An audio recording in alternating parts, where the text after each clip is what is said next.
ಆನೆಯ ರಂಪಾಟಕ್ಕೆ ಬೇಸತ್ತ ರೈತರು ಆನೆಯನ್ನು ಕೂಡಲೇ ಸೆರೆ ಹಿಡಿದು ಸ್ಥಳಾಂತರ ಮಾಡಬೇಕು, ಇಲ್ಲವಾದರೆ ಹುಕ್ಕೇರಿ ಅರಣ್ಯ ಇಲಾಖೆ ಕಚೇರಿ ಮುಂದೆ ಉಗ್ರ ಹೋರಾಟ ಮಾಡ್ತೇವೆ ಎಂದ ರೈತರು. ಹುಕ್ಕೇರಿ ತಾಲೂಕಿನ ಶೆಟ್ಟಹಳ್ಳಿ ಗ್ರಾಮದಲ್ಲಿ ಘಟಪ್ರಭಾ ನದಿ ದಡದಲ್ಲಿ ಸುಮಾರು 25 ದಿನಗಳಿಂದ ಬೀಡು ಬಿಟ್ಟಿದ್ದ ಕಾಡಾನೆಯನ್ನು ಕಾಡಿಗೆ ಓಡಿಸಲು ಅರಣ್ಯ ಇಲಾಖೆ ಸಿಬ್ಬಂದಿಗಳು ವಿಫಲರಾಗ್ತಿದ್ದಾರೆ.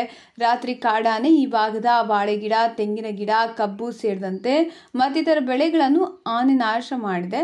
ಸುತ್ತಲಿನ ಗ್ರಾಮಗಳಲ್ಲಿ ಕಾಡಾನೆಯ ಭೀತಿಯಿಂದ ಕೂಲಿ ಕಾರ್ಮಿಕರು, ಗ್ರಾಮಸ್ಥರು ಭಯಭೀತರಾಗಿದ್ದಾರೆ.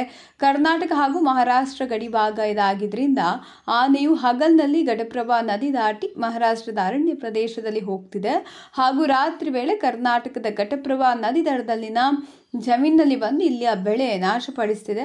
ಅರಣ್ಯ ಇಲಾಖೆ ಅಧಿಕಾರಿಗಳು ಆನೆ ಹಿಡಿಯಲು ಯಾವುದೇ ಪ್ರಯತ್ನ ಮಾಡ್ತಿಲ್ಲ. 2-3 ಜನ ಸಿಬ್ಬಂದಿಗಳು ಬಂದು ಆನೆಯನ್ನು ಮಹಾರಾಷ್ಟ್ರದ ಕಡೆಗೆ ಕಳುಹಿಸಿ ಬರ್ತಾರೆ.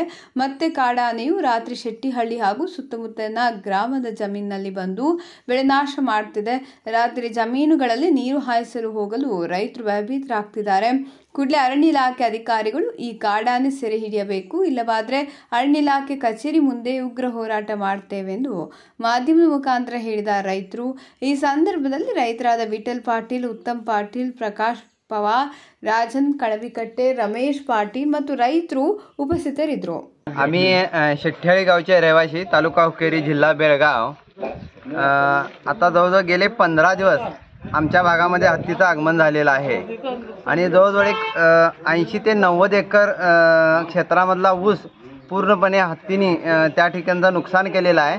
त्याचबरोबर शेतामध्ये जे पाईप मोटर, जे स्टार्टर वगैरे, त्यानंतर इलेक्ट्रिक करंट ह्याच्यासाठी जे सोलर आम्ही उभं केलेले, त्या सोलरचं त्याने नुकसान केलेलं आहे. आणि याची आम्ही फॉरेस्ट डिपार्टमेंटला याची कल्पना आम्ही दिलेली, त्यानुसार त्यांनी येऊन या ठिकाणी नुसता पंचनामा केलेला आहे. पुढची अजून काही कारवाई झालेली नाही. आणि आत्तापर्यंत जवळजवळ प्रत्येक शेतकऱ्याचं 60-70 हजाराचं या ठिकाणी नुकसान झालेलं आहे.